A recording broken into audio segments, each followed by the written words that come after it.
எல்லோருக்கும் வணக்கம். Welcome back voice of galaxy. வாங்க என்னோட கதைக்கு போகலாம். காலம் கிபி 1011ஆம் ஆண்டு. இடம் அன்றைய இலங்கையில் தென்கிழக்கே அமைந்துள்ள ரோகணா நாடு.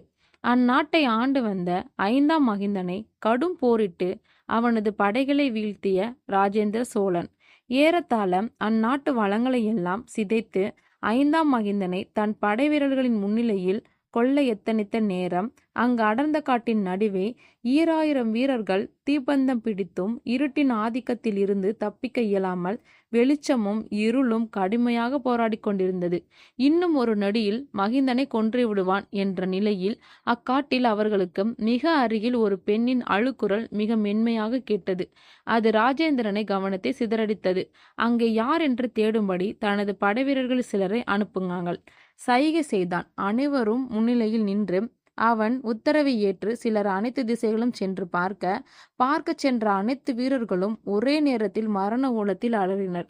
ராஜேந்திர சோழன் சற்று குழப்பத்தில் சிறிய மேட்டில் ஏறி அங்கும் இங்கும் தன் பார்வையால் அலசினான். தூரத்தில் இருளிலும் இருளாக நீல கண்களுடன் யாரோ நடந்து வருவது போன்றே தெரிந்தது. அவனது மனதில் குழப்பமே தவிர சற்றும் பதற்றமோ பயமோ அவனிடம் இல்லை. அந்த உருவத்தின் நடை சற்று விசித்திரமாக தென்பட்டது. அது அருகில் வந்ததும் தான் அவனுக்கு அவனது வீரர்களுக்கும் புரிந்தது அந்த உருவம் ஒரு பெண் உடையது என்று.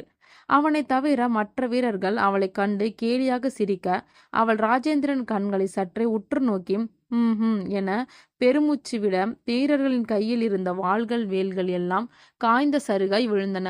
இது சற்றே அவர்களின் இதயத்தை உறைய வைக்க திரும்பவும் அதே பெருமூச்சு அனைத்து தீபந்தங்களும் அணைந்தது என கடினப்பட்டு பண ஒளியில் செதுக்கிய அன்றைய தமிழை 70 வயது மதிக்கத்தக்க ஒருவர் வாசித்திருந்தார்.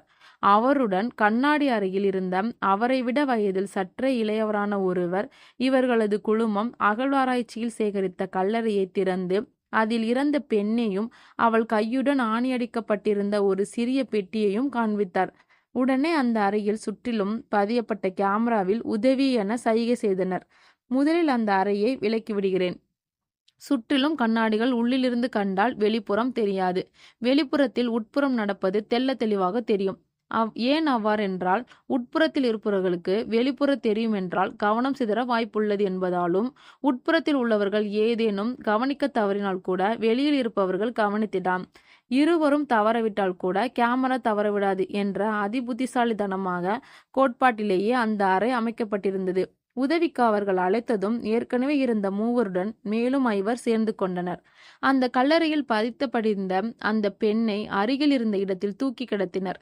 அவளது உடல் முழுவதும் அன்றைய கால தமிழானது தீயினால் சூட்டப்பட்டு இரும்பு கொளால் எழுதப்பட்டிருந்தது. அதைவிட இன்னொன்றை கவனித்த அந்த பெரியவர் மற்றவரை கூப்பிட்டு, நன்றாக கவனி, இவளது எல்லா எலும்புகளின் மூட்டுகளும் முடைக்கப்பட்டிருக்கின்றன என அவளது மூட்டுகளை அழுத்தி அவருக்கு காண்பித்தார். இதழை அதீத வலியுடன் கொண்டிருக்கார்கள் என்றார். அவரே அவள் கையுடன் ஆணியடிக்கப்பட்டிருந்த அந்த சிறிய பெட்டியை அவள் கையில் இருந்து பிரித்தெடுத்தார். ஆணியானது அவளது கையிலேயே இருந்ததால் என்னவோ அவளது இரத்தம் சிறிது சிறிதாய் கொட்டியது அந்த ஆணியின் வழியாக. அதை அவரும் திறந்திட அதில் ஒரு மனித இதயம், அதன் இரத்த குழல்கள் வெட்டப்பட்டு தனிமைப்படுத்தப்பட்டிருந்தது.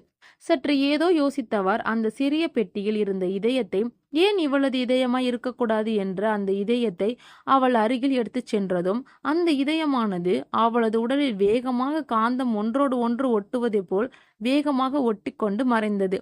அந்த நிகழ்ச்சி அதுவரை சாதாரணமாக சென்ற அந்த ஆய்வு கூட்டத்தின் அனைவரையும் அந்த பெண்ணின் மேல் கவனத்தை செலுத்த காரணமானது. திடீரென அந்த பெண்ணாவள் எழுந்தாள். அவள் உடலை மறைக்க ஏதுமில்லாதால் தன் கையாலும் காலாலும் மறைத்து கொள்ள அவள் காதின் வழியே இரத்தம் பாய்ந்து அப்படியே மயங்கி விழுந்தாள்.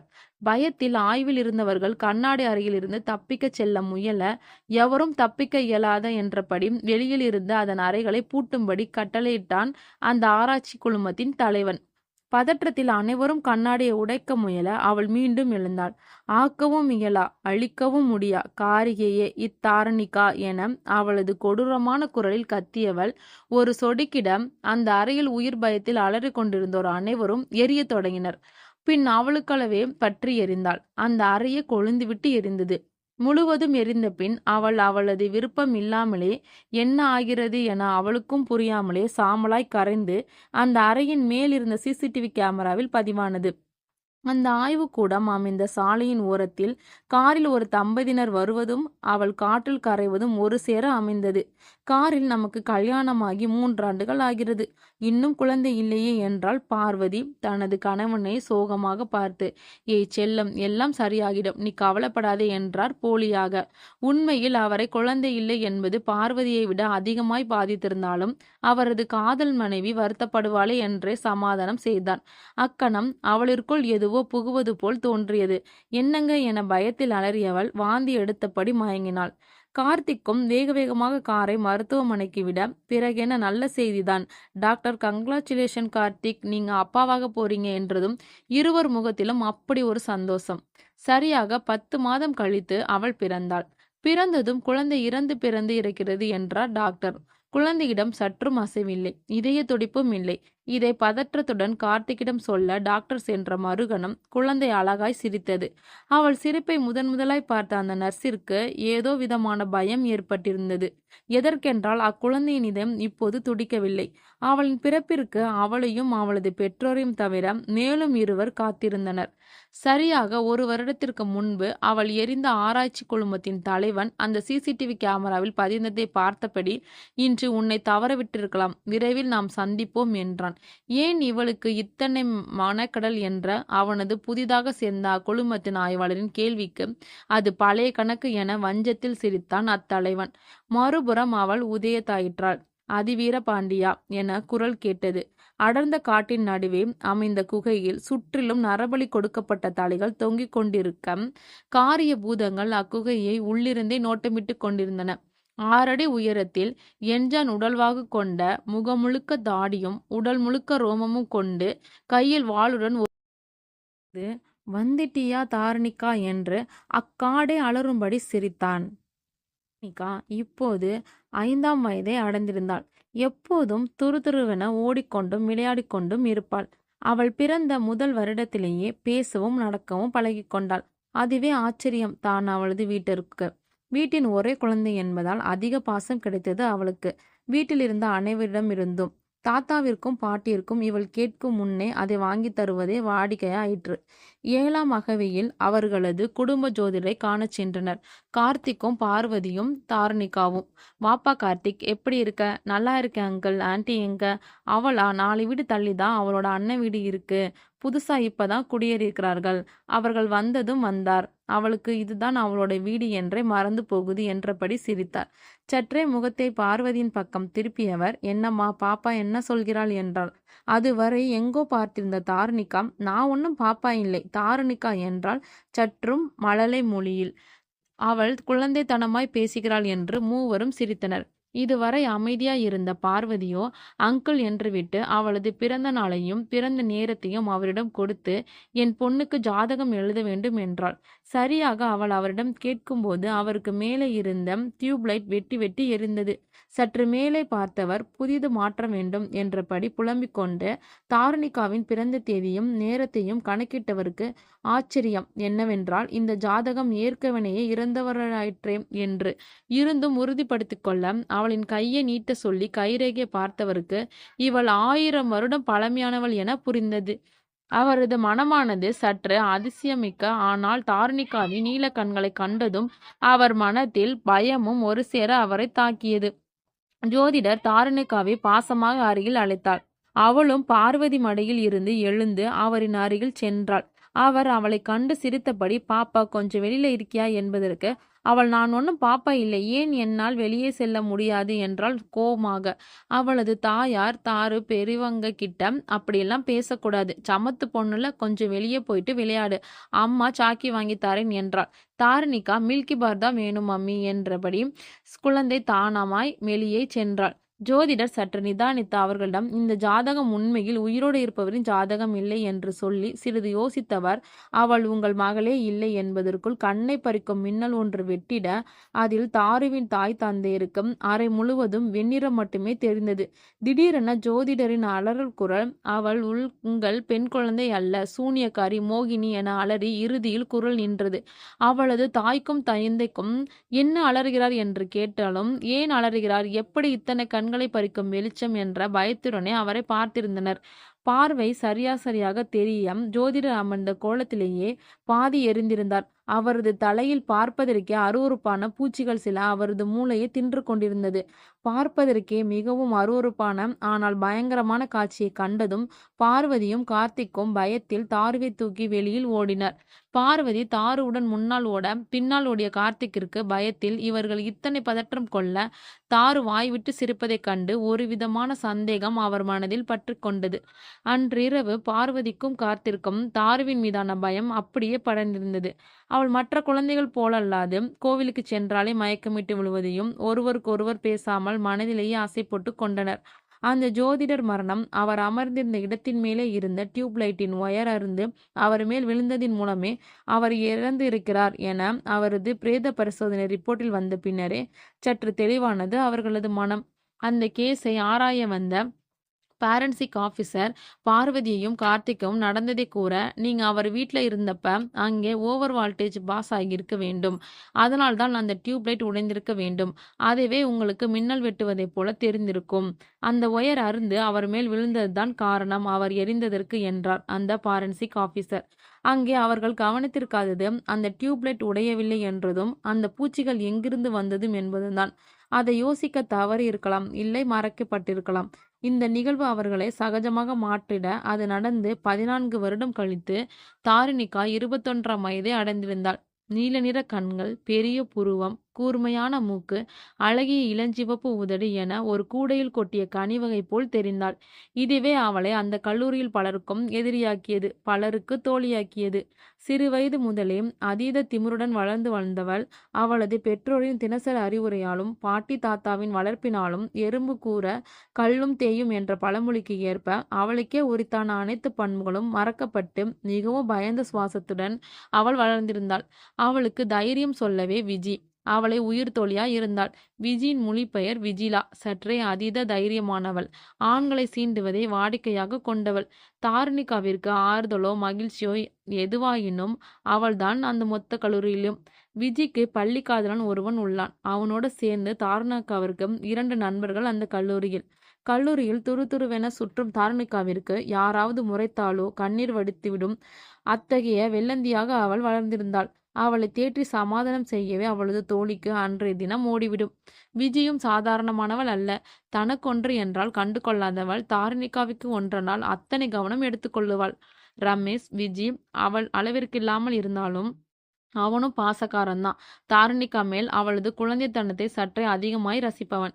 இவர்கள் இருவரை தவிர்த்து மற்றொருவன் இருக்கிறான். இவளின் ஒருதலை காதல். 8 வருடமா ஒருதலையாவை காதலிக்கிறான். கல்லூரிக்கே அவனை பிடிக்குமென்றாலும் அவனுக்கோ அவளை மட்டும்தான் பிடிக்கும். ஆடவருக்கான அத்தனை குணத்தையும் கொண்டவன். சராசரி உயரம், அதிதமாய் விரிந்த மார்பு, பளிச்சிடும் கண்கள், சிரித்தால் மட்டும் வெளியே தெரியும் பற்கள். அவனுக்கென கல்லூரியில் தனி பெண் கூட்டமே உண்டு. அவனாலேயே அப்பெண்கள் பாதி பேர் தாரிணிகாவை எதிரியாய் பார்க்க ஆரம்பித்தார்கள். அதே சமயம் I am Narasimhan, modern culture, old chief chairman சொல்லுங்க என ப்ளூடூத்தில் காரில் டிரைவ் செய்தபடியே பேசியவன், சார் நான் செல்வா பேசுகிறேன், latest assistant, old team leader. Sorry sir, it's my new number. It's okay, tell me Selva. Sir, operation தாரிணிகாவை கண்டுபிடித்தாக்கி விட்டது சார். டீட்டெயில்ஸ் உங்களுக்கு மெயில் பண்ணி இருக்கேன், பாருங்க என்றான் எதிர்ப்புறத்தில். எதையும் பேசாமல் உற்சாகமாக கத்திய Narasimhan, finally I found you Tharinika என வெறிப்பிடித்தவன் போல் சிரித்தான். அங்கே அதிவீர பாண்டியன் அவனுள் கட்டுப்புண்டான பூதங்களை ஆத்திரத்துடன் 7 பூதத்திற்கும் தலைவனை பிதற்றிக் கொள்வது கேவலம். ஒரு மானிடத்திலே கண்டறிய முடியவில்லை என கோபத்தில் கதைத்த அதிவீர பாண்டியனை அக்காட்டேரி கூட்டத்தின் தலைவனாய் தான் இருந்திருக்கும். அதிவீர பாண்டியனை குறுக்கிட்டு ஏளனத்தில் பிதற்றாதே பாண்டியா. அவள் மானிடத்தையோ 9 கிரகத்தையும் ஒரு சேர அசைப்பவள் அவள். நீ தேடும்படி கூறிய அதிசக்தி வாய்ந்த மோகினியே என்றது இருந்தால் என்ன, என்னை விட சக்தி வாய்ந்தவளா என்று சிரித்த அதிவீர பாண்டியனை குறுக்கிட்டு காற்றில் ஓர் குரல், ஆம், உன்னை விட சக்தி வாய்ந்தவள் தான் அதிவீர பாண்டியனே அவள். நீ அவளை தேடிடும் அவசியம் அல்ல, அவளே உன்னை தேடி வந்துடுவாள். இன்றிலிருந்து 7ஆம் திங்கள் இந்த அசுரபுரிக்கு வந்து விடுவாள். அதுவரை அமைதியா இரு. கேட்ட அதிவீர பாண்டியன், என்ன அவள் வருவாளா? நீலமோகினி, நீ திரும்பி பிறந்தது இத்தனை சீக்கிரம் இறப்பதற்கா? மீண்டும் அத்தனை கொடூரமான சிரிப்பு. இது எதுவும் அறியாமல் தாரிணிகா விஜிலாவின் மடியில் தலை வைத்து தூங்கிக் கொண்டிருந்தாள் கல்லூரியில். தாருணிகாவிடம், ஏண்டி உனக்கு விஜய பிடிக்கலையா? தாரு, அதெல்லாம் பிடிக்கும்டி. ஏன்? விஜி, அப்புறம் ஏண்டி அவனுக்கு ஓகே சொல்ல மாட்ற என்றான். தாரு எதுவுமே பேசவில்லை. விஜி திரும்பவும், ஸ்கூல்ல இருந்தே லவ் பண்றான்ல, எப்படியும் 10 இயர்ஸ் இருக்கும்லடி. அதெல்லாம் இருக்காது, 8 இயர்ஸ் தாண்டி ஆகுது. அவளுக்கு அப்படியே ஷாக். மடியில் படுத்திருந்த தாருவை முறைத்தவாறு, அப்ப தெரிந்துதான் அவனை அலைய விடுறியா? அதெல்லாம் இல்ல விஜி, விடு என்றாள். சற்றே அமைதிக்கு பின், அவனை பிடிக்கும்டி. ஆனால் என்னால் உங்களை மாதிரியெல்லாம் இருக்க முடியல. திடீர்னு எனக்கு வேற யாரோ பேசுற குரல் கேட்கும் தெரியுமா? என் கண் முன்னே என்ன சில பேர் உயிரோட இருக்கிற மாதிரியும் நான் கதறி அழுகிற மாதிரியும் தெரியும்.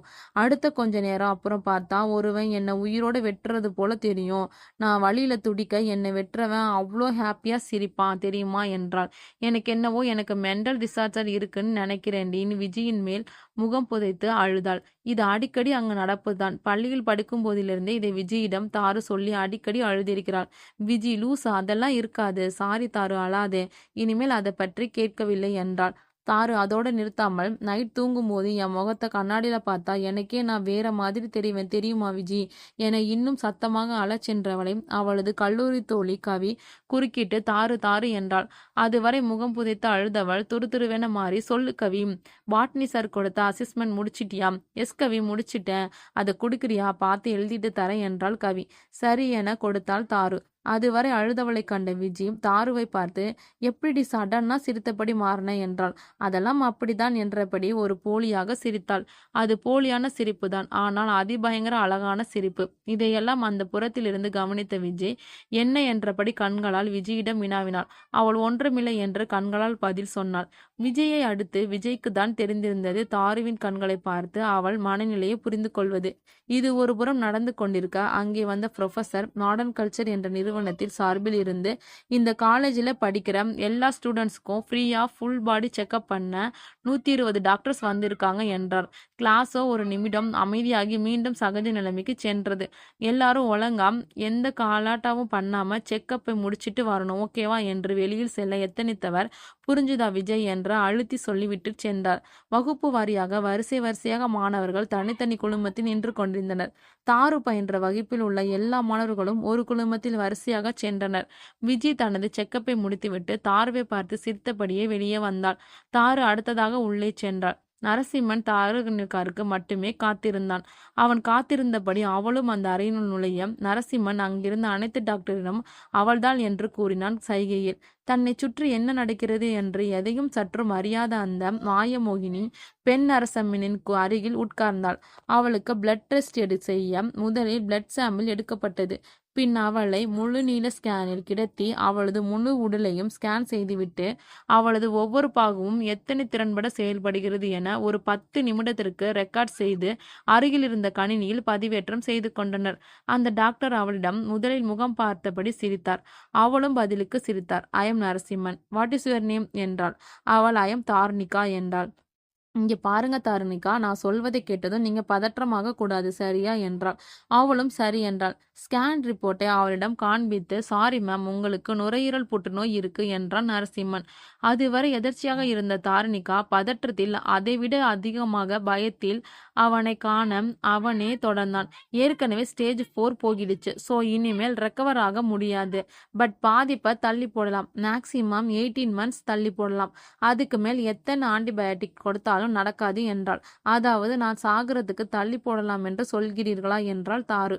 கிட்டத்தட்ட அப்படிதான் தாருணிகா என்றான். ஆனால் டாக்டர், எனக்கு எந்தவித சைடு எஃபெக்ட்ஸும் காட்டவில்லையே என்றாள். கண்டிப்பா காண்பித்திருக்கோம். மேபி உங்களுக்கு தெரியாம கூட இருக்கலாம் என்றாள். என்று பாதி பைத்தியம் போல் அந்த அறையிலிருந்து அவள் நடந்து வருவதை இருவர் கண்டனர். ஒன்று அவளது உயிர் தோழி, இன்னொன்று அவளின் ஒருதலை காதல்.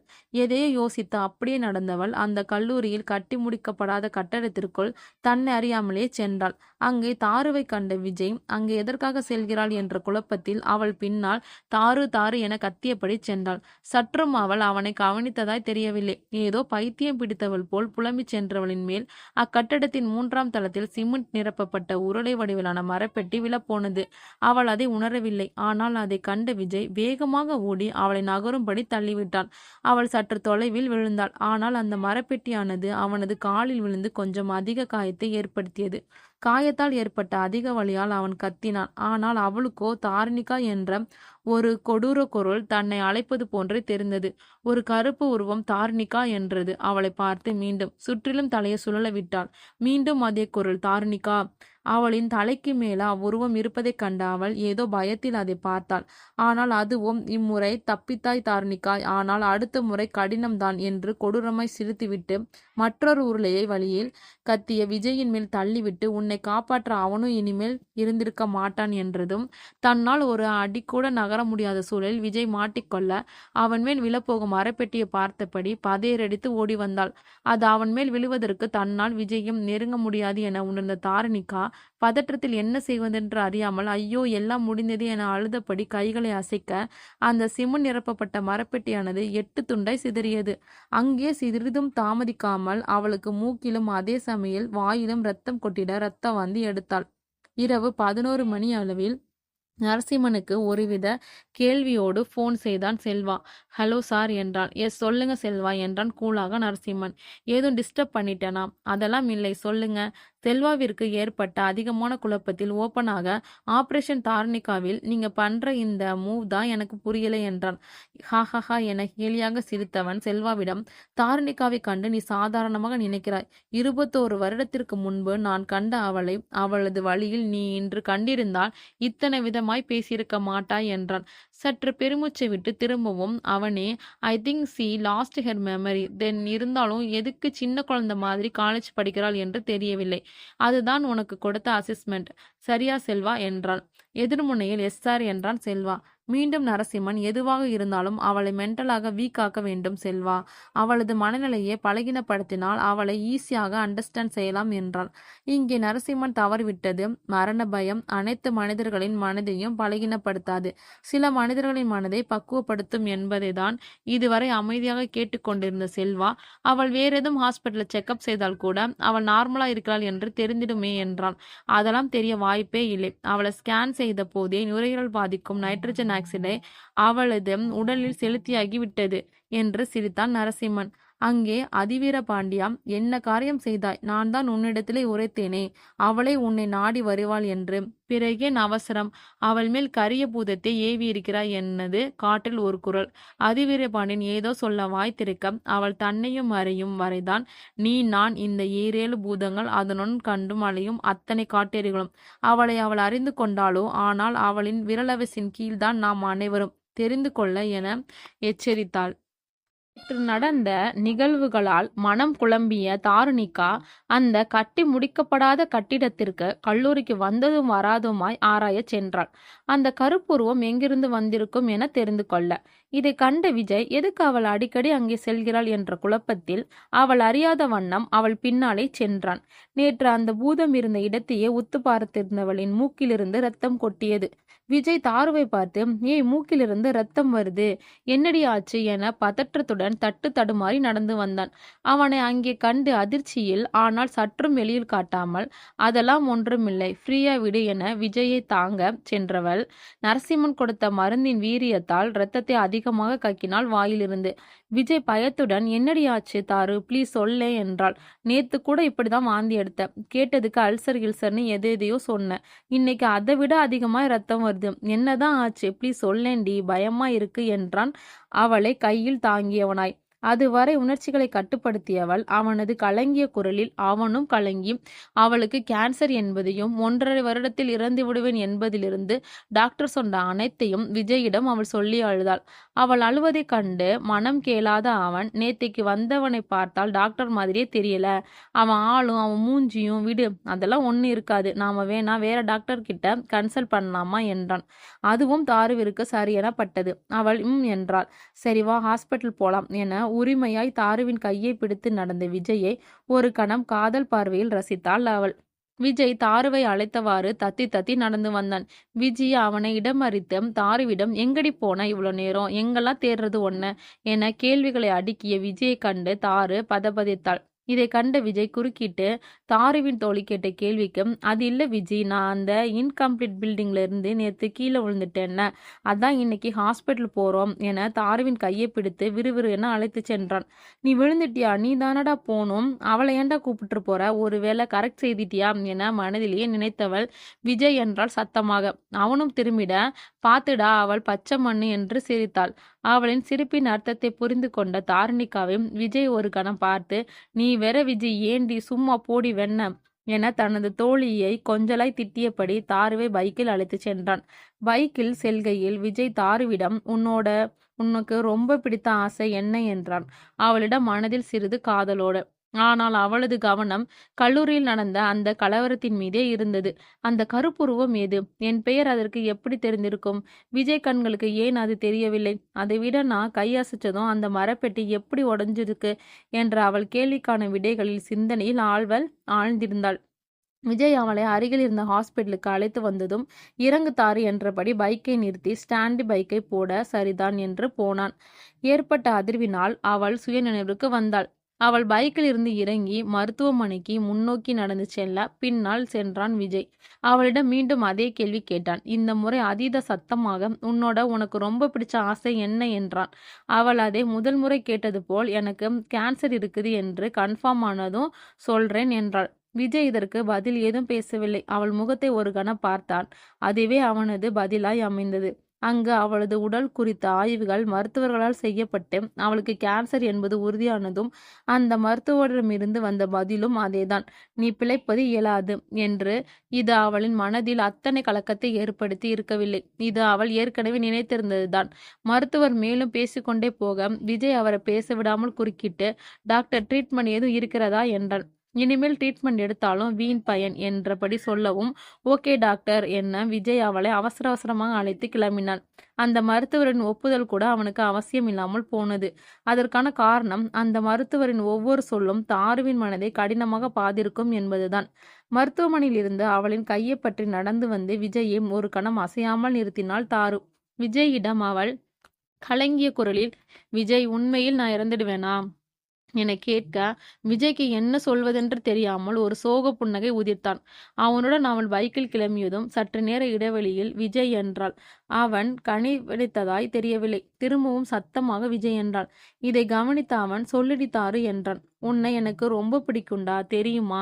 ஸ்கூல் டைம்ல இருந்தே உன்னை எனக்கு ரொம்ப பிடிக்கும். அதை விட நீ என் பின்னாடி சுத்தும் போது நான் உன்னை அவாய்ட் பண்ற மாதிரி வேணும்னே தான் நடந்துப்பேன். அப்போ நீ கூட பாவமா என்னை பார்ப்பல, அது செம்மையா இருக்கும். உள்ள ஏதோ பண்றது போல இருக்கும். சொல்ல போனால் உனக்கு முன்னாடி இருந்தே நான் உன்னை லவ் பண்றேன்டா. ஏன் இத்தனை நாள் சொல்லவில்லை என்றால், நல்லா படித்து ஒரு வேலைக்கு போயிட்டு லைஃப்ல செட்டில் ஆன அப்புறம் வீட்டுல சொல்லி உன்னை தேடி வரலாம் என்று இருந்தேன். ஆனா கடைசியில நானே நீங்க யாருமே தேடி வராத முடியாத இடத்துக்கு போறேன் என்று முடித்தாள். விஜய்க்கு ஒரு கணம் என்ன செய்வதென்று புரியவில்லை. அவள் காதலிப்பதாய் கூறியதும் ஏற்பட்ட சந்தோஷமும், ஏனென்றால் 8 வருட காத்திருப்பு அது. ஆனால் அதே சமயம் அவளுக்கு கேன்சர் என்பதை அவனால் ஏற்றுக்கொள்ளவும் முடியவில்லை. அவனது மூளைக்கு இதயத்திற்கும் இடையே கலந்துரையாடல் நடந்து கொண்டிருந்தது. மீண்டும் தாருவே தொடர்ந்தாள். எனக்கு ரொம்ப பிடித்த ஆசை என்னவென்று கேட்டல, எனக்கு பைக் ரைட் போறது ரொம்ப பிடிக்கும்டா. அதுவும் நைட்ல போறது பிடிக்கும். நான் சாகறதுக்குள்ள ஒரு வாட்டி கூட்டிட்டு போறியா என்றாள். அதுவரை அவளை வீட்டிற்கு செல்லும் சாலையில் அழைத்து சென்றவன் திடீரென அவனது பைக்கை ஒரு சுழற்றி வேறு திசையில் ஓட்டத் தொடங்கினான். எங்கடா போற என்ற தாருவின் கேள்விக்கு அவன் பதில் சொல்வதா இல்லை.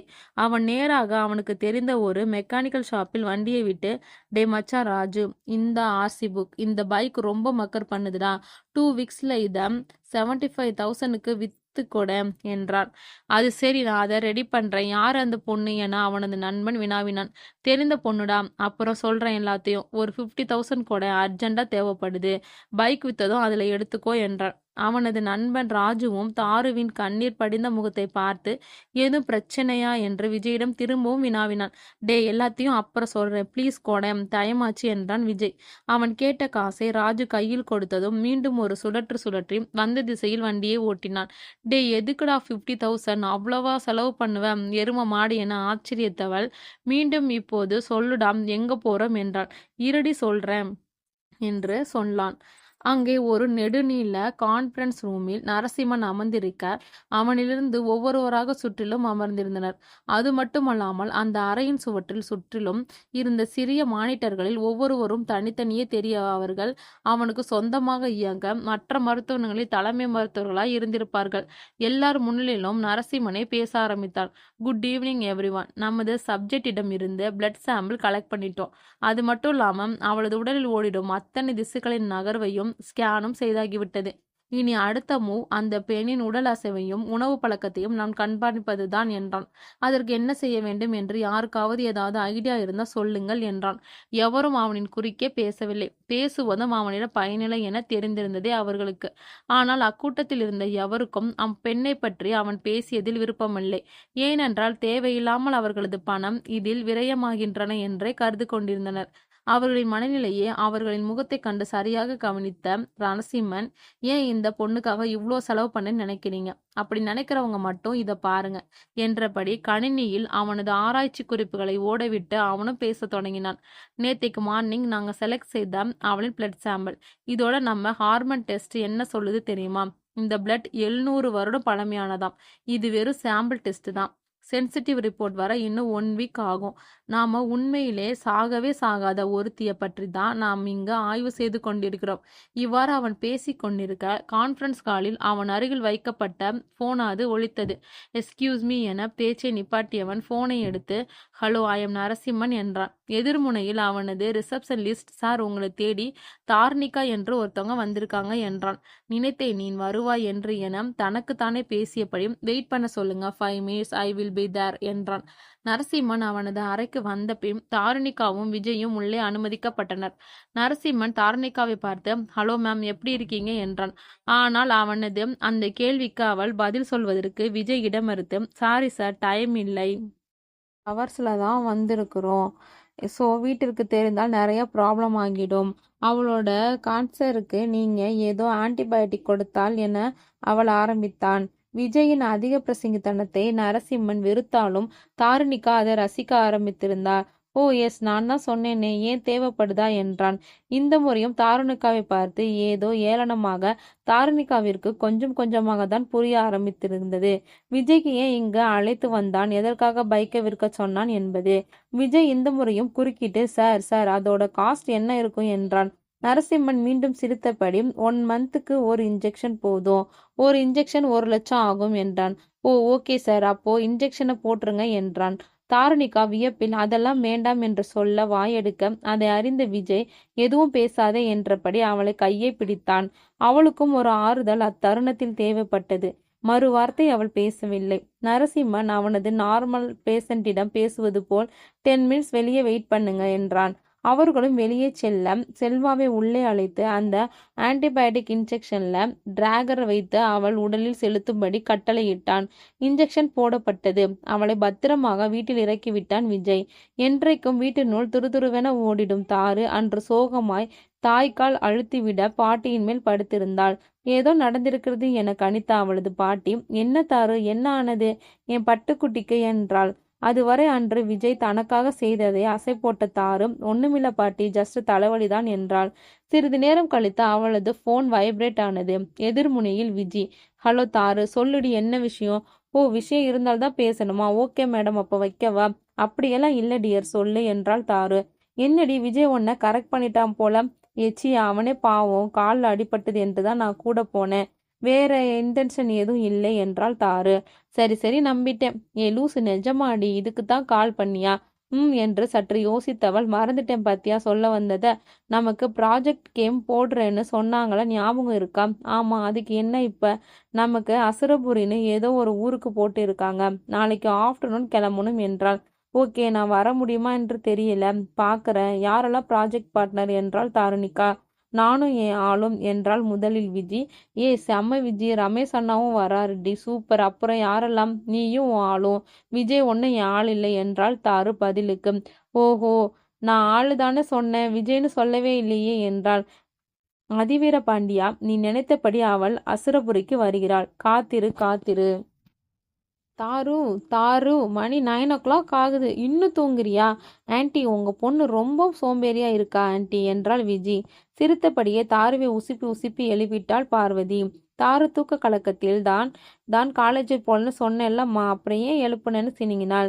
விஜி குறுக்கிட்டு, ஹாய் தாரணிகா என்றாள். தாரு, விஜி நீ எங்க இப்படி வந்த? மேடம் இன்னைக்கு ப்ராஜெக்ட் கேம்ப் இருக்குதுன்னு ஞாபகம், பொறுப்பு இந்த மாதிரி ஏதாவது இருக்கா? தாரு, ஏய் அதுக்கு நான் வரல என்றவளே, அங்கிள் அங்கிள், ஆன்ட்டி ஆன்ட்டி, இங்க வாங்க வாங்க என கத்தினாள். பார்வதியும் கார்த்தியோடு சேர்ந்து அவள் தாத்தாவும் பாட்டியுமே அங்க என்னம்மா என்று உள்ளே வந்தனர். இங்க பாருங்க அங்கிள், எவ்வளோ கஷ்டப்பட்டு அவளை படிக்க வைக்கிறீங்க, ஆனா உங்க பொண்ணு என்ன சொல்றா என்று கேளுங்க என்றாள். கார்த்திக்கும் பார்வதிக்கும் புரியாமல் தாருவை பார்க்க, தாருவும் புரியாமல் அவர்களை பார்த்தாள்.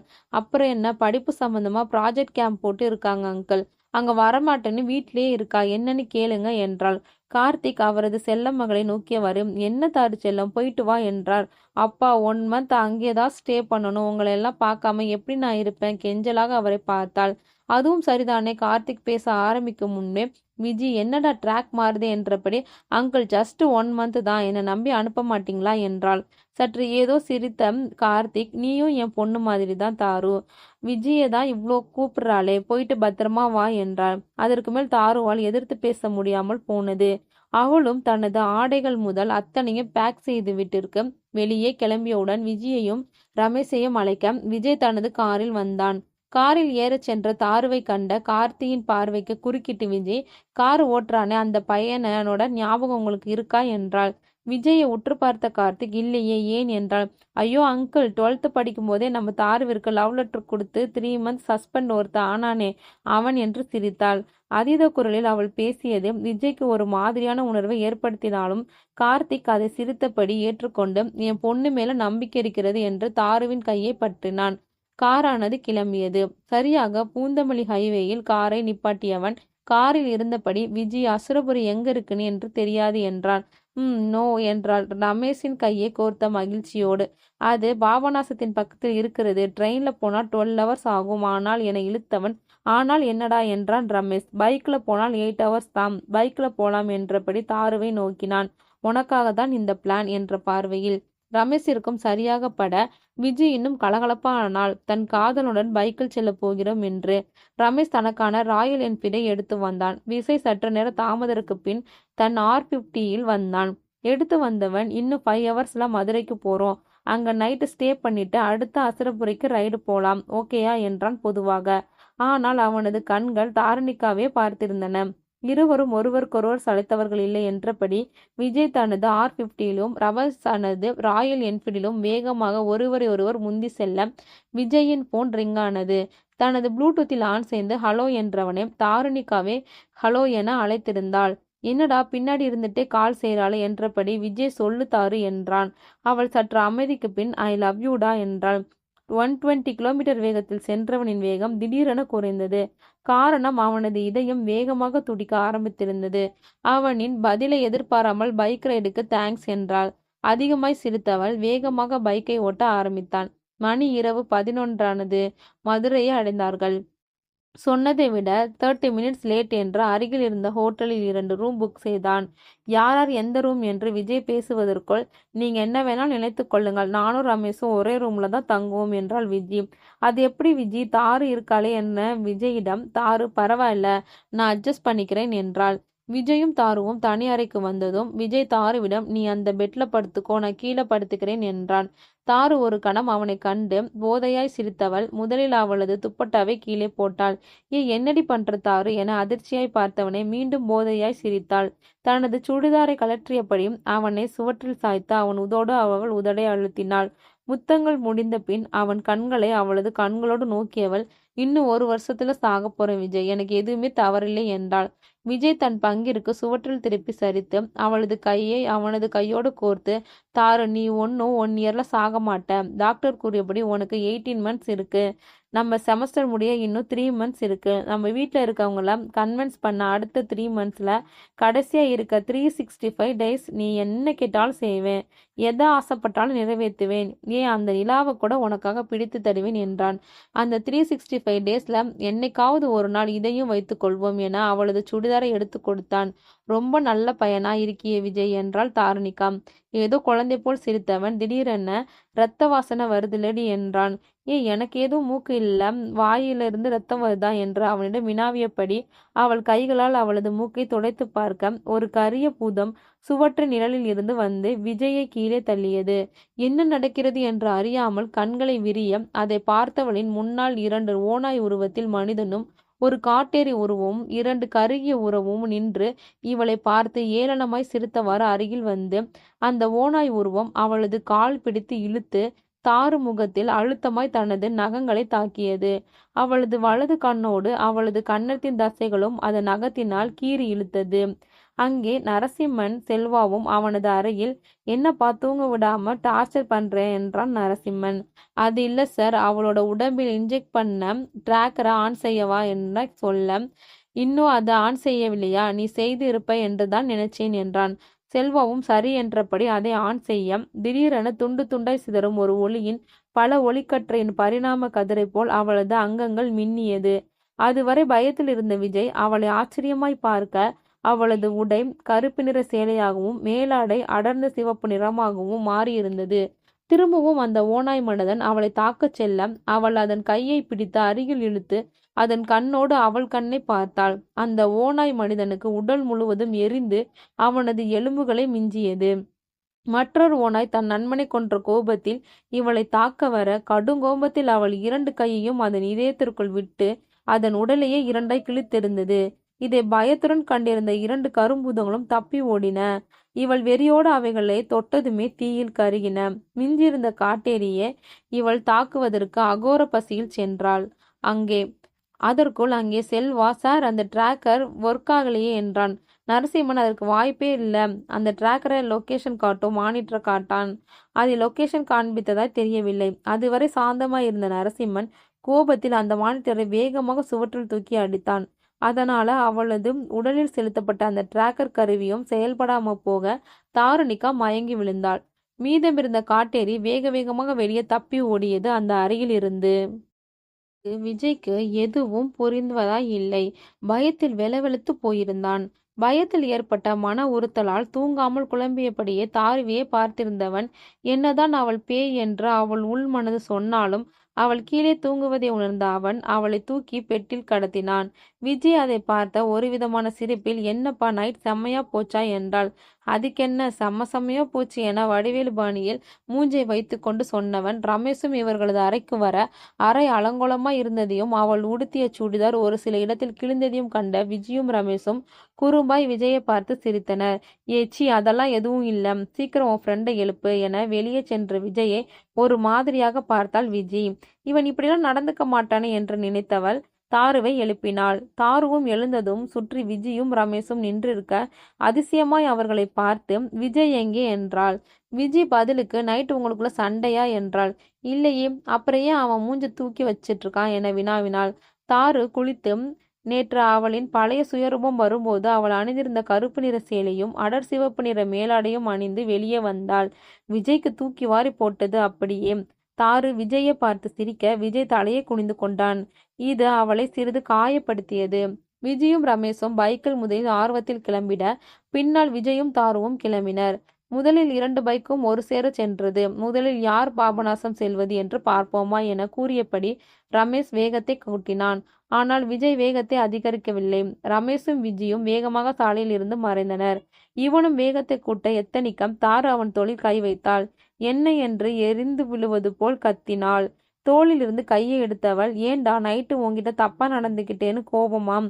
இல்ல அந்த மாதிரி பொண்ணா இருப்பேன் என்று நினைக்கிறியா என்றாள். அது இல்லடி, விடு என்றான். இப்ப சொல்லு என்றாள். பேசாம வாடி. அவள் பதில் பேசாமல் என்றாள். தாரு அழுகிறார் என்பதை அவனது பைக்கின் சைடு மிரரில் பார்த்து தெரிந்து கொண்டவன் திடீரென வண்டியை அந்த பைபாஸ் ரோட்டின் இடது புறத்தின் ஓரத்தில் இருந்து காட்டுப்பாதையில் வண்டியை நிப்பாட்டியவன், எதுக்கு இப்ப அழுவுற? சீன் போடாத, நீ யாருன்னு நேத்தே தெரிஞ்சிடுச்சு. பேய் தானே நீ?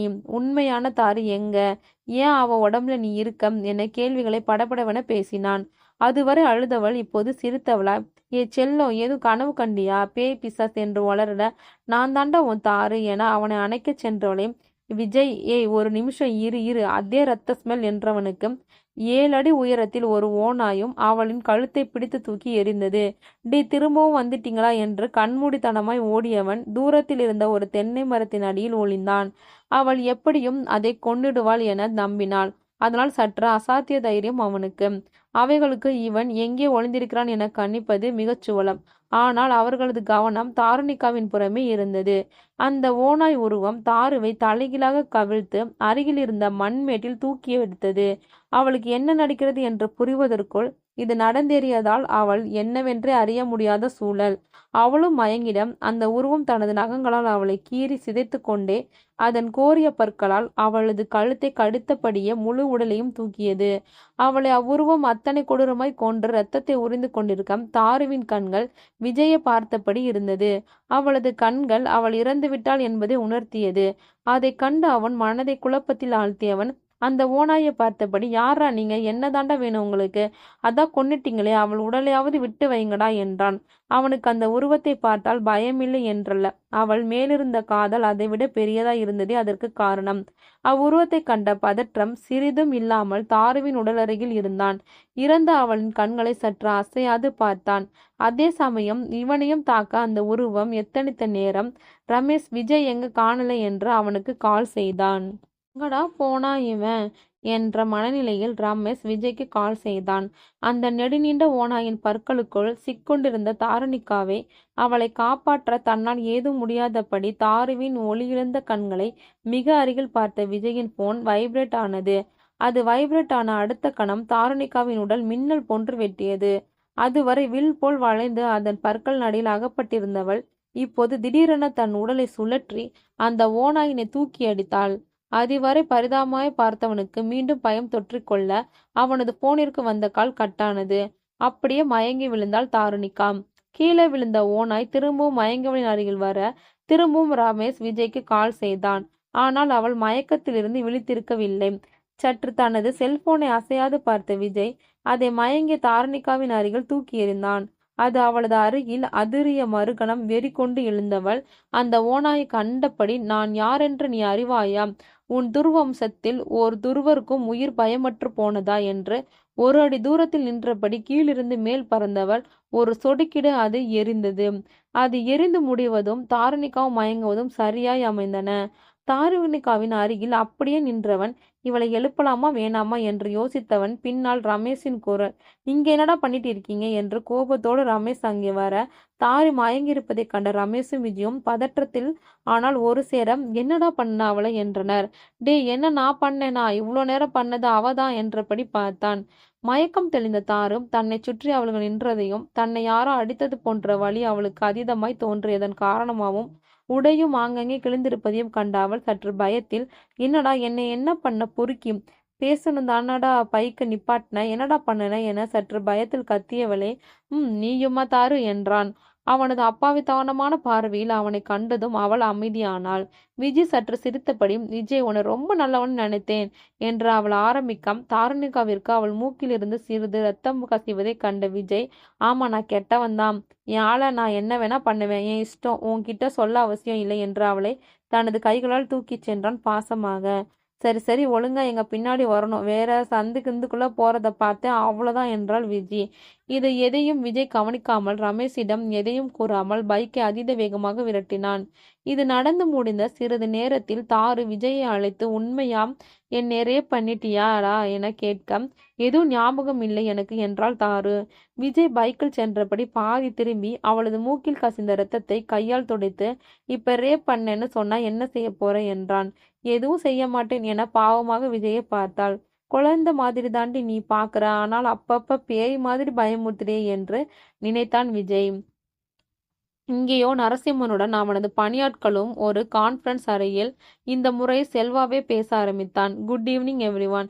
நம்ம சர்ச் பண்ற ப்ராஜெக்ட் உண்மையில நாம் நினைத்தது போன்று மனித இனமல்ல. அவளது பிளட் இங்க இருக்கிற எந்த சீஸ்பெல்லுடனும் ஒத்து போகல. அது தன்னைத்தானே சுத்தம் செய்து தன்னைத்தானே மறு உற்பத்தியும் செய்து கொள்கிறது. அதுதான் 2 days முன்னாடி நம்ம சாம்பஸ் எடுத்து வந்த அவளோட பிளட் இன்னும் கெட்டு போகல. இதிலிருந்து அவளோட உடம்புல நோயே இல்ல. ஏதோ விபத்து ஏற்பட்டு உடல் சிதைந்தாலோ ஏன் உயிர் பிரிந்தாலோ அடுத்த கணமே அவள் மறுபடி திரும்பிடுவாள். உண்மையில் நீங்க ஜென்னியன் சார். உங்களை நாங்க நேற்று வரை நம்பவே இல்லை. உங்களோடது வெறும் இமேஜினரி தெரப்பி ரிப்போர்ட் என்று தான் நினைத்திருந்தோம். அதுவரை அமைதியா இருந்த Narasimhan, it's okay my team. இது எல்லா புத்திசாலிகளுக்கும் நடக்கிறதா. சரி, இப்ப நம்ம ப்ராஜெக்ட் பத்தி மேலும் ரிசர்ச் பண்ண அசுரபுரிக்கு என்னோட பெஸ்ட் டீம்ல இருந்து பெஸ்ட் மெம்பர்ஸ் 4 பேரை அங்க அனுப்பலாம் என்று உள்ளேன். செல்வா, பிரியா, அனு அண்ட் ரெனிஸ்.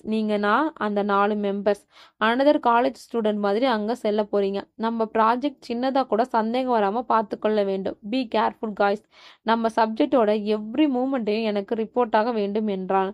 ஏறத்தாழ பாபநாசத்தை 10 நிமிடத்தில் அடைகின்ற தொலைவில் இருந்தபோது பயங்கர குழப்பத்தில் இருந்த விஜய் தாருவிடம், கண்டிப்பா நாம அசுரபுரிக்கு செல்ல வேண்டுமா என்றான். ஆமா, கண்டிப்பா மோனோம். நம்ம செமஸ்டர் மார்க்கே இதை பேஸ் பண்ணி தான் இருக்கிறது என்றாள் தாரு. விஜய், என் உயிரே இதை பேஸ் பண்ணி தாண்டி இருக்கு என்று மனதில் நினைத்து கொண்டான். தாரு விஜயிடம், உண்மையாவா? என்னைய ரேப் பண்ணிட்டியாடா என்றாள். இல்லை என்று சொன்னா நம்புவியா? மாட்டேன். அப்புறம் என்ன? கதற கதற கல்பிச்சிட்டேன் என்றவனை அவள் தலையில் தட்டினாள். சற்று நேர இடைவெளியில், என் உயிர் போற்று வரை நீ இருப்பலடா என்றாள். அவன், கண்டிப்பா என் உயிர் போறது வரை இருப்பேண்டி என்றான். பாபநாசத்தை அடைந்தவுடன் அங்கிருப்பவர்களிடம் அசுரபுரி பற்றி கேட்டதும் அவர்களில் பெரும்பாலானோர் அப்படி ஒரு ஊர் இல்லை என்றனர். ஒரு சிலர் தெரிந்தவர்களுக்கும் தம்பி அங்க செல்லக்கூடாது என்று அறிவுரை கூறினர்களை தவிர எவரும் வழி சொல்வதா இல்லை. கடைசியில் கூகுள் தாத்தா உதவியுடன் அசுரபுரிக்கு நம்ம கதாநாயகர்கள் 3 பேரும் ஒரு மாயமோகினியும் சென்றனர். அசுரபுரி என்று சாதாரணமான மரப்பலகைகளில் எழுதியிருந்த அவ்வூர்தான் தாருணிகாவின் வாழ்க்கையை புரட்டு போட போகிறது. இங்கு அதிவீர பாண்டிய, நீ திருந்த போவதில்லை. என் சொல்லிற்கு மதிப்பில்லை. நாளை இரவின் முதல் சாமத்திற்குள் இக்காட்டிற்குள் அவள் கூட்டி வருவது எனது பொறுப்பு. அவளை பலியிடுவது உனது பொறுப்பு. பலியிடுவது தடைப்பட்டாலும் அவளின் நினைவலைகளுடன் விளையிடாது என எச்சரித்தது ஒரு குரல். நீ செம்மடா. எப்படிடா அந்த ஆன்டி கிட்ட பேசி நம்ம ஸ்டே பண்ண ஒத்துக்க வைத்தாய் என்றாள் விஜி. 1 மாசம் தங்குறதுக்கு 20,000 கொடுத்துருக்கேன்டி இந்த பட்டிக்காட்டுல. நீ வேற போடி கடுப்பேத்தாம என்றான் விஜய். இந்த ஓட்டு வீட்டுக்கு 20,000? நல்லா ஏமாந்துட்ட விளக்கண்ண மாதிரி என்றான் ரமேஷ். அதுவரை கூலா இருந்த விஜய், அப்படியா சார், போயிட்டு பேச வேண்டியதுதானே. எங்கப்பா பேச வர்றீங்க என பதிலுக்கு பதில் இருவரும் முறைத்து பேசிக்கொண்டே போக இருவரும் அடித்து கொள்ள போகிறார்கள் என பயத்துடன் தாருணிகா பார்த்தாள். ஆனால் விஜயோ, ஓரமா போய் சண்டை போடுங்க, நானும் தாருவும் டிவி பார்க்க போறோம் என்று அவள் கேஷுவலாக பேசி தாருவை இழுத்து டிவி பார்க்க அமர்த்தாள். இது அவர்களின் பேச்சின் தீவிரத்தை குறைத்தது. பயண கலப்பில் அனைவரும் தூங்கிட அப்படியே அந்த அறையே அமைதியானது. யாரோ தாருணிகாவை அவளது பாதி உடலின் எலும்புகள் இணையும் அத்தனை இடத்திலும் மரத்தில் வைத்து ஆணி அடித்தார்கள். அந்த மரத்தை சுற்றிய பெரிய வடிவிலான எண் சக்கரங்கள் வரையப்பட்டிருந்தன. அவளை சுற்றி மாந்திரங்கள், சித்தர்கள், முனிவர்கள் 3 குழுவாக அக்னி குண்டத்தில் யாகம் செய்து கொண்டிருந்தனர். கிட்டத்தட்ட 2000 குழுக்கள் இருந்தன. பாதி ஆணி அடித்து மீதமிருந்த தாருணிகாவின் உடலின் மறுபாதி எலும்புகளின் இணைவை ஒருவன் அவனது முழு பலத்தால் பாதரசம் பாதிக்கப்பட்ட நெடுநீண்ட வேப்பமரக்கட்டையால் அடித்து உடைத்து கொண்டிருந்தான். அந்த உடைக்கப்பட்ட அவளின் எலும்புகளின் இணைவுகளில் மற்றொருவன் ஆணி அடித்து கொண்டே வந்திருந்தான். அவளது எல்லா எலும்பு இணைவுகளிலும் ஆணி அடிக்கப்பட்ட பின்பு அவளது கண்கள், காதுகள், மூக்கின் வழியே பாதரசம் செலுத்தப்பட்டன. இந்த சடங்கு அனைத்தும் நடந்து முடிந்த அடுத்த கணம் அவளது உடலில் இருந்த அவள் தோள்கள் உரிக்கப்பட்டது. உரிக்க உரிக்க தோள்கள் மீண்டும் அவளுக்கு உருவாக, ஆனால் பாதரசம் அவள் உடலில் செலுத்த செலுத்த மறு உற்பத்தியாகும் தோள்களின் வேகம் குறைவது அங்கு இருப்பவருக்கே தெரிந்திருந்தது. உரிக்கப்பட்ட தோல் மறுபடி உருவாவதற்குள் அவளது உடலில் அவளின் மாய சக்தியை கட்டுப்படுத்தும் மாந்திரிக எழுத்துக்கள் சூடுபடுத்திய அச்சு கம்பிகளால் பதிக்கப்பட்டது. இதெல்லாம் முடிந்ததும் அவளின் இதயத்தை ஒரு சிறிய கத்தியால் ஒருவன் அவளது மார்பை பிளந்து துடிக்க துடிக்க வெளியே எடுத்தான். ஆங்கென கத்தியபடி கொடூர பயத்தில் தாருணிகா விழித்து பார்த்தாள். அத்தனையும் கனவு. என்னாச்சு என்ற விஜயின் குரல் ஒண்ணுமில்லை என்று இங்கிருந்தபடியே அக்குரலுக்கு பதில் சொன்னாள். இது அனைத்தும் அவளது மனதிற்குள் உண்மையில் உனக்கு நடந்தது என உணர்த்திடும்படி அவளுக்குள்ளேயே அவள் பேசிக்கொண்டிருக்க அருகில் இருந்த கண்ணாடியில் அவள் உருவத்தை பார்த்தாள். அவள் கண்களில் இருந்து பாதரசம் வடிவது போல் தோன்றியது. பார்க்கவே பயம் அதிகமானதால் விஜயின் குரல் வந்த திசைக்கு சென்றாள். அங்கே விஜய் தனது சாட்சை மட்டும் உடுத்தியபடி தனது சிக்பேக் பாடியை காண்பித்து காஃபி செய்து கொண்டிருந்தான். அவனது முதுகில் சிறு சிறு வியர்வைகள் பூத்திருந்தது. அருகில் சென்ற தாரிணிகம், என்ன பண்றா இந்த பாடி பில்டர் என்றாள். விஜய் பதிலுக்கு, காலையில 11 மணி தூங்கும் என் லவ்வருக்கு காஃபி போடுறேன் என்றான். சற்று வித்தியாசமாய் அவனது கண்களை பார்த்த தாருவிற்கு நெற்றியில் அவனுக்கு பூத்த வியர்வை துளி கண்ணில் பட்டது. அத்துளியானது கன்னத்தின் வழியே விஜயின் உதட்டிற்கு வர, என்ன நினைத்தாளோ அவள் அவன் உதட்டோடு அவள் உதட்டை வைத்து அதை உறிஞ்சினாள். இதுவரை விளங்கியவன் இந்த முறை விடுவதாய் இல்லை. ஒரு கையை இடுப்பிலும் மறு கையை கழுத்திலும் பிடித்து அவன் பங்கிற்கு அவனும் அடித்தான். லூசி, நீ பல்லு விளக்கலையா என்றாள் முத்தம் கொடுத்தபடியே. அவளும் தன் இதழை நகர்த்தாமல் நோ என்றாள். அதுவரை சமையலறையில் பாத்திரங்கள் அடுக்குவதில் உட்கார்ந்தவள் அவன் மேல் ஏறி சிறு குழந்தை போல் அமர்ந்து முத்தங்கள் கொடுத்தாள். அடுத்த கட்ட நடவடிக்கையாய் தனது கால்கள் அவனது ஷார்ட்ஸை கலற்ற எண்ணி நகற்றியவளே விஜி குறுக்கிட்டு, ஏ தாரு, சி என்று விட்டு, டே, இதுக்குதான் நான் எங்களை மாடிக்கு போக சொன்னியா விஜய் என்றாள். விஜய் ஏதோ பேச வாயெடுத்தவன் விஜயை குறுக்கிட்டு, டே, நீ காஃபி போடுறன்னு பார்த்தா தாருவை போட பார்க்கிறியா என்று தாருவை பார்த்து கண் அடித்தாள். தாரு அவளுக்கே உரிய அப்பாவி பார்வையில் அவளை பார்த்தாள். செல்வா அவனுடன் வந்த அவனது டீம்மேட்ஸ் உடன் அவன் தங்கியிருக்கும் அறையின் மாடியில் இருந்து தற்போது தாரு தங்கியிருக்கிற வீட்டை காண்பித்து, இதுவே சப்ஜெக்ட் இருக்கும் வீடு. இங்கிருந்து 10 மீட்டர்ஸ்ல ஒரு காடு இருக்கும். அங்க வைத்துதான் நம்ம சப்ஜெக்டை பிடிக்கணும்.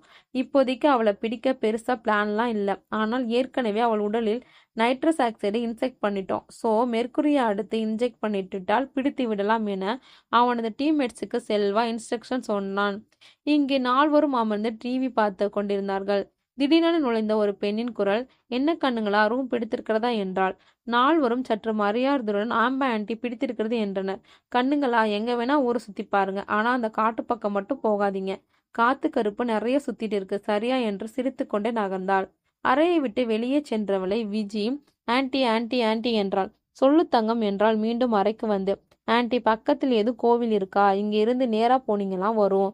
ரொம்ப சக்தி வாய்ந்த தெய்வம். போறதா இருந்தா போயிட்டு வாங்க என்று கிளம்பினாள். விஜி, ரொம்ப போர் அடிக்குது, வா போயிட்டு வருவோம் என்று தாருவை அழைக்க தாரு முறைத்தாள். ஓ சாரி டியர், நீ கோவிலுக்கு வரமாட்டால என்றாள்.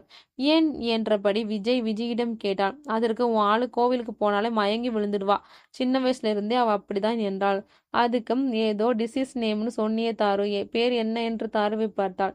தாரு அவளை கொடூரமாக முறைத்தவள். இவளுக்கு இன்னும் எத்தனை டிசீஸ் தான் இருக்கோ கடவுளே என விஜயை அப்பாவியாக பார்த்தான் விஜய். ஆனால் விஜயின் மனதில் அவளுக்கு பேய் பிடித்திருப்பதால் இக்கணம் நடக்கிறதோ என்று கூட தோன்றியது. அதனால் விஜய் தாருவிடம் ஒரு வழியாக பேசி தாருவையும் அழைத்து கோவிலுக்கு சென்றான். தாருவுடன் விஜயும் கோவிலுக்கு வெளியே இருப்பதாய் கூறியதால் அவனுடன் அவள் சென்றாள். நால்வரும் கோவிலுக்கு செல்ல விஜயும் ரமேஷும் உள்ளே சென்றனர். இங்குதான் விஜய் நினைத்தான், ஏன் கோவிலுக்கு சென்றால் மயங்குகிறாள், ஒருவேளை முழு கோவிலுக்குள்ளும் அவள் சென்றால் அவளை பிடித்த பேயை ஊட்டிவிடலாம் என்று எண்ணி விஜய் அவளை பார்த்து, உள்ளே போக வேண்டாம், அட்லீஸ்ட் பக்கத்திலேயாவது நிற்கலாமே என தாருவை விஜய் அருகில் அழைத்தான். அவளும் அவனை நம்பி அருகில் சென்றாள். சென்றதும் அவன் அந்த கோவிலின் நுழைவாயிலுக்குள் அவளை தள்ளிவிட்டான். அவள் உள்ளே தவறி விழுந்த அடுத்த கணம் அங்கே சிறு நிலநடுக்கம் வந்தபடி முழு இடமும் ஆடிட அவளை யாரோ தூக்கி எறிந்தது போல் வெளியே பறந்து விழுந்தாள். அதை சிறிதும் எதிர்பார்க்காத விஜய் அவள் விழுந்ததை கண்டு ஓடி சென்று அவளை தூக்க அவள் உடல் முழுவதும் தீக்காயம் போல எரிந்திருந்தது. இதை அனைத்தையும் கண்ட ஒரு முதியவர் பார்ப்பதற்கு சித்தர் போன்று இருந்தார். சாவகாசமாக அவள் அருகில் வந்து, வந்துட்டியாமா பொம்மி என சிரித்தார். புரியாமல் விஜய் அவரை பார்க்க அவர் கையில் இருந்த திருநீரை அவள் மேல் எறிந்தார். அது அவள் மேல் பட்டதும் அந்த திருநீர் பட்ட இடம் குபுகுபுவென எரிய ஆரம்பித்தது. அவளை கையில் வைத்திருந்த விஜய் அவளை அப்படியே கீழே வைத்தான். அத்தனை சூடு அவள் உடலில். அவள் கையும் பாதி வெந்திருந்தது. வந்துட்டியா, ஹாஹாஹான் என சிரித்தபடியே சென்றார் அந்த முதியவர். என்ன நடக்கிறது என்று புரியாமல் அவரை பார்த்தான் விஜய். அவ்வூரின் ஓரத்தில் அமைந்த நெடுநீண்ட மலைக்கு நடந்தே சென்ற அந்த பெரியவர் அங்கிருந்து அவரை போன்ற தியானம் செய்து கொண்டிருக்கும் சித்தர்களிடம், 1000 ஆண்டிற்கு முன் நாம் அடைத்து வைத்த பொம்மி வந்துவிட்டால் நம்மை பழிவாங்க என்றதும் அந்த ஒட்டுமொத்த மலையே ஜெகஜோதியாய் மின்னியது. ஒரு புறம் இவ பலியிட துடிக்கும் அதிவீர பாண்டியன், மற்றொரு புறம் இவளை உயிருடன் அவளது சக்தியை பூமிக்குள் புதைக்க சித்தர்கள், இன்னொரு புறம் இவளை ஆராய்ச்சிக்காக பிடிக்க எத்தனைக்கும் நரசிம்மன். இவர்களிடமிருந்து என்ன செய்வது என்று புரியாமல் தன் நிலைமையும் அறியாமல் இருக்கிறாள் தாருணிகா. அதிகமாக கேட்டதால் கோவிலுக்கு வெளியே ஓடி வந்தாள் விஜய். பின்னால் ரமேஷும் வந்தான். மதிய வேளை என்பதால் அக்கோவிலில் இருக்கும் பகுதியில் எவரும் இல்லை. அங்கே மயங்கிய தாருவிற்கு அவளது உடலில் உண்டான தீக்காயங்கள் முழுவதும் மறைந்திருந்தன. ஆனால் வலிப்பு வந்தது போல் துடித்து கொண்டிருந்தாள். என்ன நடந்திருக்கும் என்று யூகித்த விஜி, உன்கிட்ட ஒரு வாட்டி சொன்னா புரியாதாடா? மனுஷ ஜென்மமாடா நீ என. அது இல்ல விஜி என விஜய் தலை குனிந்தான். அப்பவே உன்னை தாறு பிடிக்கலன்னு சொன்னான். நான் தான் அதையும் இதையும் சொல்லி அவளோட மனசை மாத்தினேன். ஆனா எல்லாத்துக்கும் சேர்த்து அவளை கொல்றதுக்கு என்ற வாத்து இருக்கியாடாம். அதுவரை தாறுவால் அதிகமாய் திட்டு வாங்கியிருந்திருக்கான் விஜய். ஆனால் இந்த முறை அவன் கண்களில் கண்ணீர் வந்தது. சற்று தாறு கண்ணையே அசையாது பார்த்தவன் அவளை கையில் தூக்கி நடந்து கொண்டே விஜயிடம், பக்கத்துல ஹாஸ்பிட்டல் எது இருக்கிறதா என்று யாராவது வந்தால் கேளு என்றான். அவளை தூக்கியபடி சற்று வேகமாக நடந்தவனின் குறுக்கே எவரும் வருவதா இல்லை. நடு சாமவேளை என்பதால் அக்கிராமமே ஆள் ஆரவரமின்றி இருந்தது. அவர்களது அறையை தூக்கி வந்தவன் அவளை அறையில் அவளது கட்டிலில் படுக்க வைத்தான். கீழே சென்ற அந்த வீட்டின் சொந்தக்கார பெண்ணிடம், அருகில் எதுவும் ஹாஸ்பிட்டல் இருக்கா ஆன்ட்டி என்றான். இல்லையேப்பா. ஏன்? இல்ல ஆன்ட்டி, கூட வந்த பொண்ணு மயங்கி விழுந்துட்டா, அதான் என்னை இழுத்தான். ஐயோ என்ன ஆயிற்று என்று அவனுடன் வேக வேகமாக அவனுடன் அறைக்குள் வந்தாள். அதற்குள் விஜயும் ரமேஷும் அந்த அறையை அடைந்திருந்தனர். இப்போது தாருவிற்கு வலிப்பு குறைந்து உடலில் வலுவில்லாமல் படுத்திருந்தாள். அவளை அந்த பெண் பார்த்து, என்ன ஆயிற்று கண்ணு என்றாள். தாரு சிரித்தபடி, நத்திங் ஆன்ட்டி என்றாள். விஜய் இதை எதையும் பார்க்க பிடிக்காமல் மாடிக்கு சென்றான். அவன் மனதில் தாருவை சுற்றிய மர்மங்கள் ஒரு புறம் அவனை குழப்பத்தில் ஆழ்த்தினாலும், மறுபுறம் விஜய் அவனை இன்று பேசிய விதம் கவலை கொள்ள செய்திருந்தது. விஜயின் மனநிலையை அறிந்திருந்த ரமேஷ் மேலே சென்றான். எதையோ கவனித்திருந்த விஜயின் அருகில் சென்று சாரி என்றான். விஜய் புரியாமல் ரமேஷை பார்க்க, பொண்டாட்டி தப்பு செஞ்சா புருஷன் மன்னிப்பு கேட்கலாம் தானே? விஜய் சற்று நக்கலாக, அப்போ பொண்டாட்டி பதிலா அடிவாங்க ரெடி ஆகிக்கோ என்று முகத்தில் சிறிது புன்னகை உதிர்த்தான். அச்சித்தர்கள் கூடியிருந்த இடத்தில் அவளை கவர இன்னொரு நல்லொரு தினம். வானில் வெண்கோள் அன்று என்றைக்கும் விட இன்றைக்கு சற்று அதீத பலகீனமாய்தான் இருப்பாள். இந்த மலைக்கு அழைத்து வந்தால் இன்றே அவளது உடலை அடைத்திடலாம் என்றார் பொதுவாக அச்சித்தர் கூட்டத்திலே தலைமையானவர். அத்தனைதானாம், நான் கூட்டி வருகிறேன் என அவளை கோவிலில் கண்ட முதியவர் அந்த மலையிலிருந்து புறப்பட்டார். விஜயிடம், எனக்கு இந்த ப்ராஜெக்டை விட தாரு ஹெல்த் தான் முக்கியம். ஸோ அவளை நான் வீட்டுக்கு கூட்டிட்டு போகலாம் என்று இருக்கிறேன். நீங்க வேணா ப்ராஜெக்ட் முடிச்சுட்டு வாங்க என்றார். விஜய்க்குமே இது சரியாய் படவில்லை. நாங்களும் வரோம், சென்னைக்கே போயிடுறான், வேற ப்ராஜெக்ட் பண்ணலாம் என்றாள். அதுவும் ஓகே தான் என்றான் விஜய். ஆனால் தாரு குறுக்கிட்டு, அதெல்லாம் ஒன்றுமில்லை, நான் நன்றாக தான் இருக்கிறேன் என பெட்டில் இருந்து எழுந்திருக்க பார்த்தாள். அவளது உடல் சக்தி இல்லாமல் மயங்கி திரும்பவும் விழுந்தாள். அதே சமயம் அந்த முதியவர், தம்மி, பொம்மிக்கு மருத்துவம் பார்க்க வந்திருக்கிறேன் என்றார். அங்கிருந்தோர் அவரை ஒருவித கலக்கத்தோடு பார்த்து அடுத்த விஜயை பார்த்தனர். விஜய் தான் வர சொல்லி இருப்பானோ என்று. அவரோ தன்னைத்தானே நாட்டு மருத்துவர் என அறிமுகப்படுத்தி கொண்டு, என் வைத்தியசாலைக்கு அழைத்து சென்றால் இவளை குணப்படுத்திடலாம் என்றார். ஆனால் விஜய் குறுக்கிட்டு, இல்லங்க பெரியவரே, நாங்க ஆல்ரெடி ஊருக்கு போக கிளம்பிட்டோம் என்றார். அவர் மீண்டும் சிரித்தபடி, அது இல்ல குழந்தை, நீங்க வைத்தியம் பார்க்காமல் அழைத்து சென்று பொம்மிக்கு போகிற வழியில ஏதாவது ஆகிட போகிறது.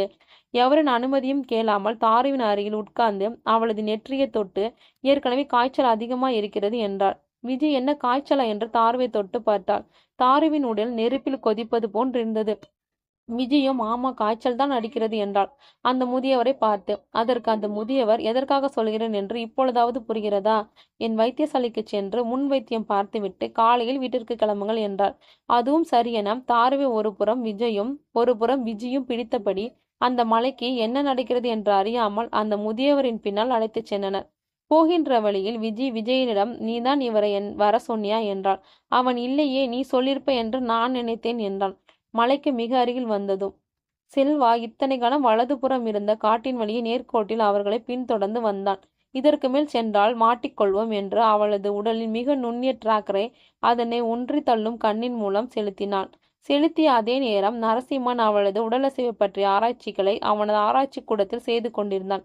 இதற்கு முன் தாருவின் உடலில் செலுத்திய டிராக்கர் ஏன் செயல்படவில்லை என்று பார்த்து கொண்டிருந்தவனுக்கு நூலிலையில் பொறி தட்டியது. அந்த டிராக்டர் மின்காந்த விசையை வெளியிட, அதனால் அவளது மூளையை சுற்றியிருக்கும் லட்சக்கணக்கான நுரையீரல்கள் வேகமாக இயங்கி அவளது பழைய நினைவுகளை நினைவுக்கு வருவதை புரிந்து கொண்டு அதிர்ச்சியில் வேக வேகமாக செல்வாவிற்கு கால் செய்தான்.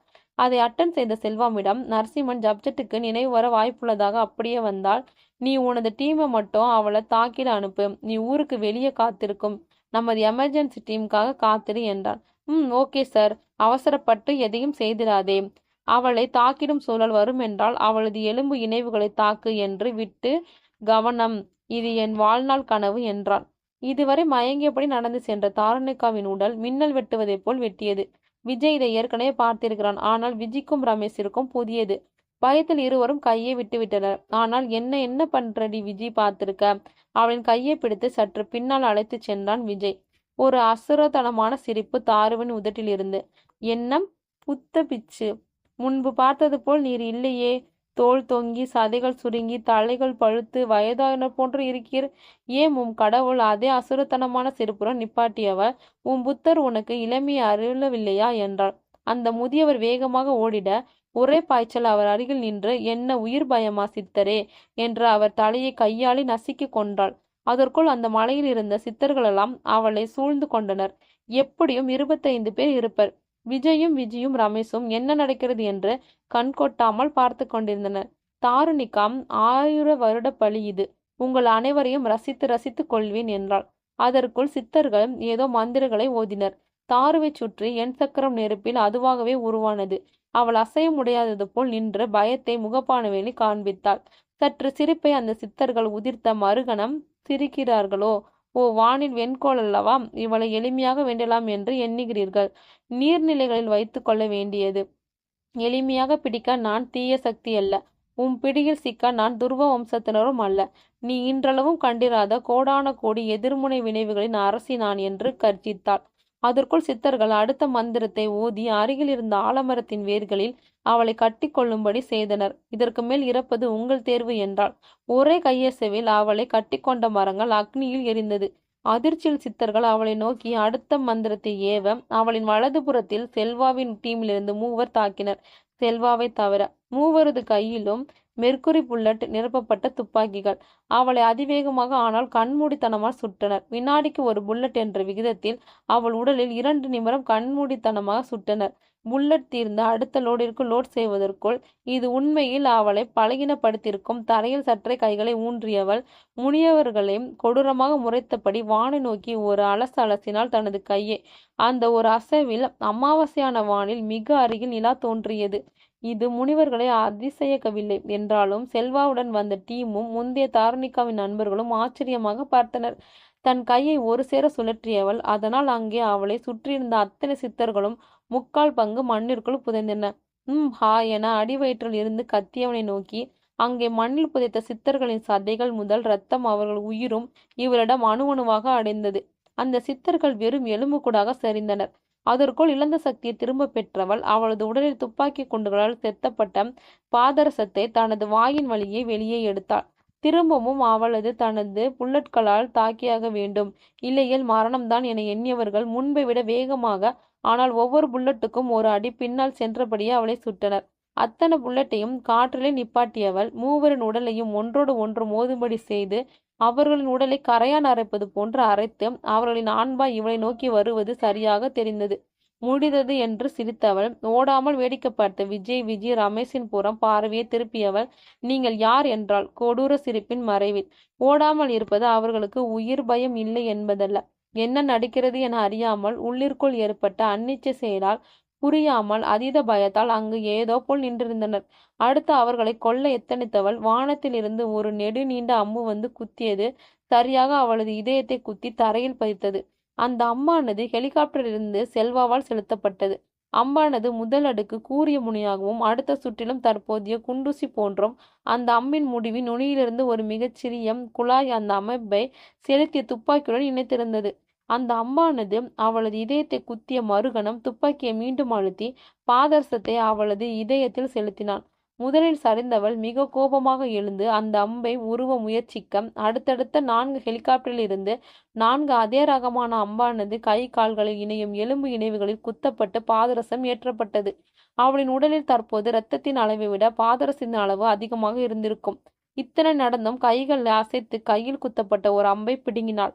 இவள் அடங்க மாட்டாள் என்றபடியும் அந்த ஹெலிகாப்டரில் இருந்து தனது மெர்க்குரி கண்களால் வினாடிக்கு 1 புல்லட் வீதம் 1 நிமிடம் அனைவருக்கும் தாக்கிட அப்படியே மண்ணில் சாய்ந்தாள்.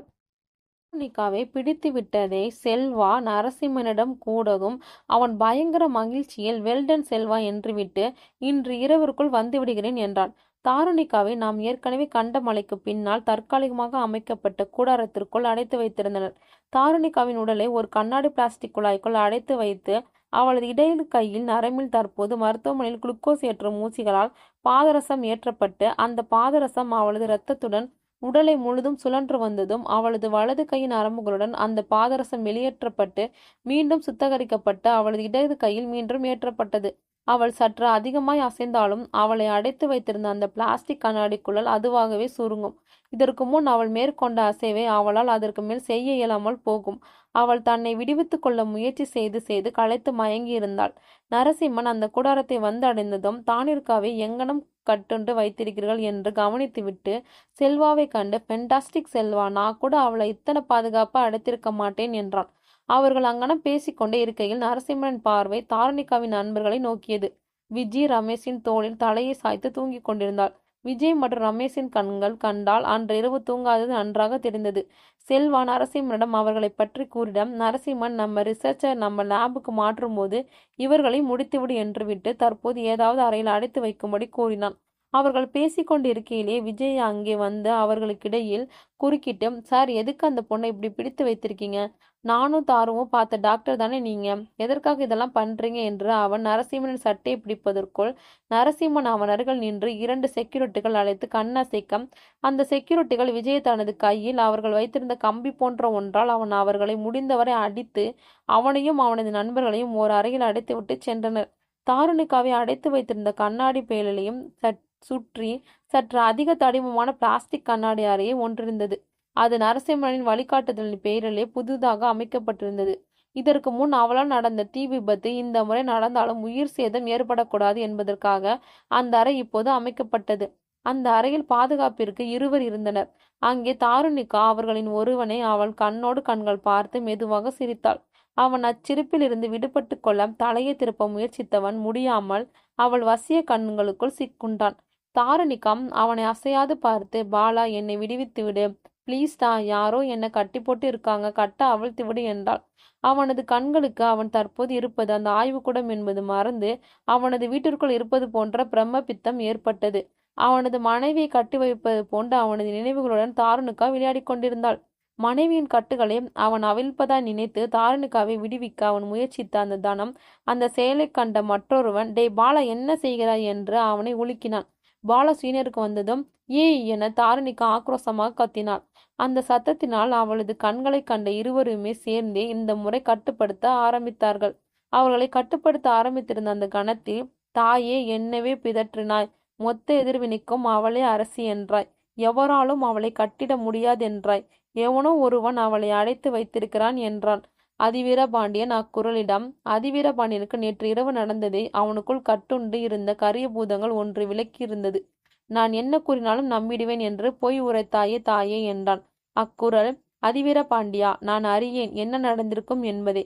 இருந்தாலும் இன்னும் ஒரு சாமம் மிச்சம் இருக்கிறது அவளை பலியிடுவதற்கு. ஓர் நாளிகை கழித்து அங்கே உன்னில் கட்டுண்ட பூதங்களோடு தாக்குதல் நடத்து என்றது. சரி தாயே என்று அக்குகையை அதிரும்படி சிரித்தான் அதிவீரபாண்டியன். தாருணிகா காலவர்கள் இருவரையும் மறக்கடித்து தன்னை விடுவிக்க முயற்சி செய்வதே எவரும் அங்கே கண்டதாய் தெரியவில்லை. ஆனால் அவளை அடைத்து வைத்திருந்த அறையின் நேர் எதிரே, ஆனால் சற்றே உயரத்தில் அமைக்கப்பட்ட கூடாரத்தில் விஜயும் அவனது தோழர்களும் அடைத்து வைக்கப்பட்டிருந்தனர். விஜய் அதற்கு முன் அந்த செக்யூரிட்டி கடுமையாக தாக்கியதால் ஏற்பட்ட காயத்தால் இரத்தம் போவதை விஜய் அவளது பர்சில் இருந்த சிறிது பஞ்சால் தடுக்க முயற்சி செய்து கொண்டிருக்க, அவனது பார்வை தாருணிகாவை அடைத்து வைத்திருந்த அறையை நோக்கியது.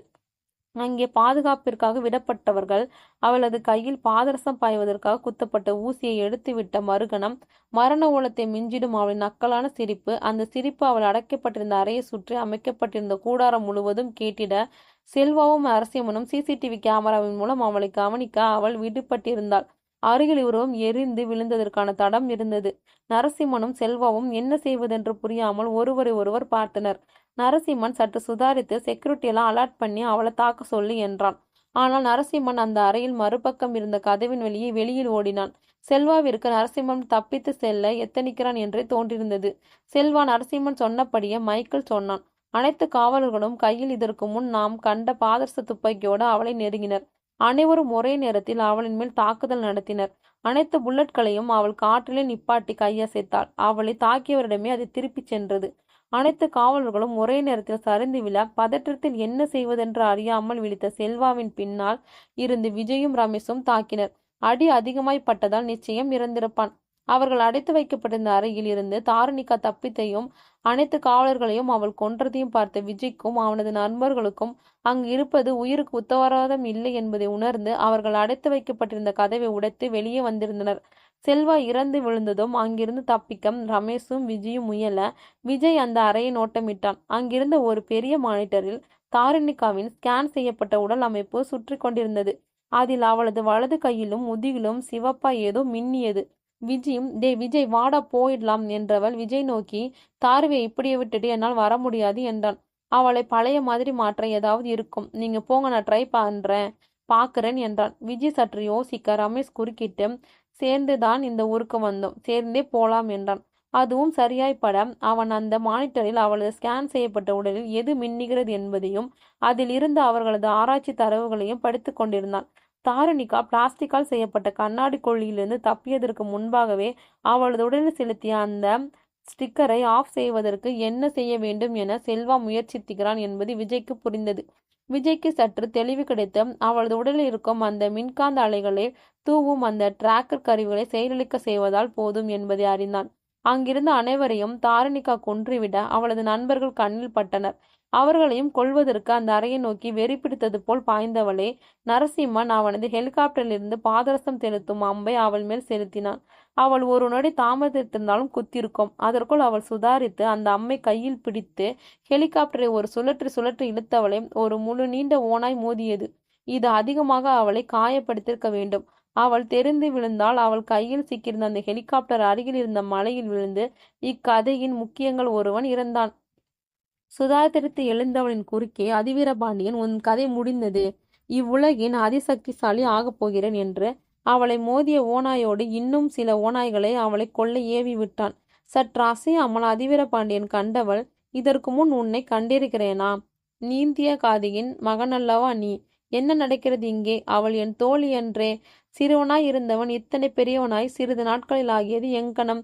என்னை தாக்க இவர்கள் பயன்படுத்தாதும் எத்தகையது என தனக்குத்தானே குழம்பிய தாருணிகா வெறி பிடித்தவள் போல் காற்றலை கையசைத்து நீத்தியாங்காதி என கர்ச்சித்தாள். அதிவீரபாண்டியன் தாயான அக்குரலுக்கு சொந்தக்காரியான நீத்தியாங்காதியின் கழுத்தை பிடித்து கீழே எறிந்தாள் தாருணிகா. சிறிது நாள் நான் இல்லாவிடின் இத்தனை மாற்றங்களா இவ்வுலகில் என்று விட்டு நித்யாங்காதியை தனது கால்களால் மிதிக்க அந்த இடம் மட்டும் இரண்டாய் பிளந்து இதுவரை காட்டில் அதிவீரபாண்டியன் பேசியவள் தாரணிகாவிடம் என்னை இந்த முறை மட்டும் மன்னித்துவிடு தாரணிகா என்றாள். மன்னிப்பா? உன் மகனிடம் முயற்சிக்கிறேன் என்று நித்யாங்காதி காலுக்கடியில் எரித்து சாம்பலாக்கினாள். தனது அன்னை கண்முன்னே இறந்ததால் அவன் ஏவிவிட்ட ஓநாய்களுடன் இவனும் முன்னோக்கி தாக்க வந்தான். அந்த ஓநாய்கள் இவளை தாக்க முற்படும் முன்னே இவள் சுற்றிலும் தன்னை நெருப்பாக்கி முதலில் வந்த ஓநாயை அதன் கொடிய பற்களின் நடுவே பிடித்து அதன் தொண்டை குழியை பிடுங்கினாள். அது அத்தனை கொடூரமாய் துடிதுடித்து இறந்து போக அதிவீரபாண்டியன் வெறியில் அவளை தாக்கினான். அவனது கையில் இருந்த தடியால் அவளை தாக்கிய மறுகணம் அவளது கையால் அவனது தலையை பிடுங்கி எறிந்தாள். அவன் இறந்த அடுத்த கணம் அவளை தாக்குவதாய் அவனின் கட்டுண்டி இருந்த அந்த ஓநாய்களும் அதை பின்பற்றி வந்த கரிய பூதங்களும் காட்டேரிகளும் சாத்தான்களும் மறைந்தன. பேய் சிரிப்பு சிரித்து கொண்டு கண்ணை அங்குமிங்கும் அலசியவளுக்கு அந்த அறையில் இருந்த விஜி ரமேஷ் மீண்டும் கண்களில் பட்டன. அவர்களை தாக்க அங்கு விரைந்தவளுக்கு ஏற்கனவே அங்கே அவர்கள் காத்திருந்தனர். அவளின் மீது அதிக மின்சாரத்தை நாம் செலுத்தினோமா, ஆனால் அவளுடைய மின்காந்த விசையை செலுத்தும் அந்த டிராக்கர்களை செயலிழக்க செய்யலாம் என்றபடி காத்திருந்தனர். அவர்கள் நினைத்தபடி அவளும் அந்த அறைக்குள் வந்தாள். அவர்களின் திட்டப்படி கதவை உடைத்து கொண்டு வரும் தாரணிகாவின் மேல் அந்த மின்சாரம் பாயும் கம்பியை கதவின் அருகில் நின்ற விஜி வைக்க வேண்டும். அந்த மின்சார கம்பியானது அந்த அறையில் ஒளிந்து கொண்டிருந்த மின்சார விளக்குடையது. அதை இழுத்து அதில் ஒட்டப்பட்டிருந்த பிளாஸ்டிக் நுனியில் மட்டுமே கிழித்து அவளை தாக்க ஏதுவாக்கினர். அவர்கள் நினைத்தபடி அவள் கதவை உடைத்து கொண்டு அந்த நூறுமுக்குள் நுழைய கதவை உடைத்ததும் அவள் கண்ணிற்கப்படும் திசையில் விஜயும் ரமேஷும் நின்றனர். அவர்களை தாக்க அவள் சென்ற அடுத்த கணம் விஜய் அந்த மின்சாரம் பாயும் கம்பியை அவள் மேல் வைக்க போனாள். அதே நேரத்தில் தாருணிகா தனது கையை விஜயை நோக்கி அசைக்க விஜய் சுவற்றோடு சுவற்றாக அசையாமல் நின்றாள். இதை கண்ட விஜய் தாருணிகாவை நோக்கி வேகமாய் ஓடியவன், ஐ லவ் யூ தாரு என்று மனதிற்குள்ளே புலம்பியவன் மின்சாரம் பாயும் கம்பியின் நுனியை பற்றி தாருவையும் பற்றினான். அதிக மின்சாரம் பாய்ந்ததால் அவன் துடிதுடித்து கொண்டிருக்க அவன் வழியாக மின்சாரம் அவளுக்குள் பாய்ந்ததால் இத்தனை அழிவையும் தந்த அந்த அழிவில்லாதவள் சுயநினைவு மறைந்தபடி மயங்கினாள். விஜய் துடிதுடிப்பதை கண்ட விஜயும் அங்கு மின்சாரத்தை நிறுத்த செய்தாள். அவன் துடிப்பதை நிறுத்தினான். இன்னும் சிறிது நொடி அவன் துடித்திருந்தால் நிச்சயம் இறந்திருப்பான். இது நடந்து 7 மாதங்கள் கழித்து. டாக்டர் 9th மந்த் முன்னாடி இவளுக்கு கேன்சர் இருக்கு என்று சொன்னீங்க. இப்ப என்ன ஸ்டேஜ்ல இருக்கிறது என்று தெரிந்து கொள்ளலாமா என்றான் விஜய். அவன் அருகில் மிக அதிக பயத்தில் தாருணிகா அமர்ந்திருந்தாள். டாக்டர் அவளது ரிப்போர்ட்டை பார்த்துவிட்டு, அப்படி கேன்சர் எதுவும் இல்லையே ஆனால் என இழுத்தவர். தாரு சந்தோஷத்தில் விஜயை பார்த்து சிரித்தாள். விஜய், ஆனால் என்ன டாக்டர், தாருணிகா கர்ப்பமா இருக்கிறாள் என்றால் அந்த மருத்துவர். தாருணிகாவும் விஜயும் அதிர்ச்சியில் அப்படியே வெளிவந்து பைக்கில் ஏறும் செல்லும் பொழுது அது எவ்வாறு நடந்தது என்று யோசித்துக் கொண்டிருந்தனர். அவளுக்கு அந்த மின்சாரம் பாய்ந்ததால் அவளுடைய பழைய நினைவுகள் மறைந்து புதிய அப்போது இருந்த தாரணிக்காகவே அவள் வாழ்நாள் முழுவதும் கடந்தது. விஜயும் அவளும் வாழ்நாள் முழுவதும் சந்தோஷமாக இருந்தனர். இத்துடன் இந்த கதை முடிந்தது. இது நன்றாக இருந்தால் லைக் பண்ணுங்க. இதே மாதிரி டிஃப்ரெண்டான ஸ்டோரியை பார்க்கணுன்னா நம்ம வாய்ஸ் ஆஃப் கேலக்ஸியை சப்ஸ்கிரைப் பண்ணி ஃபாலோ பண்ணுங்க. பாய்.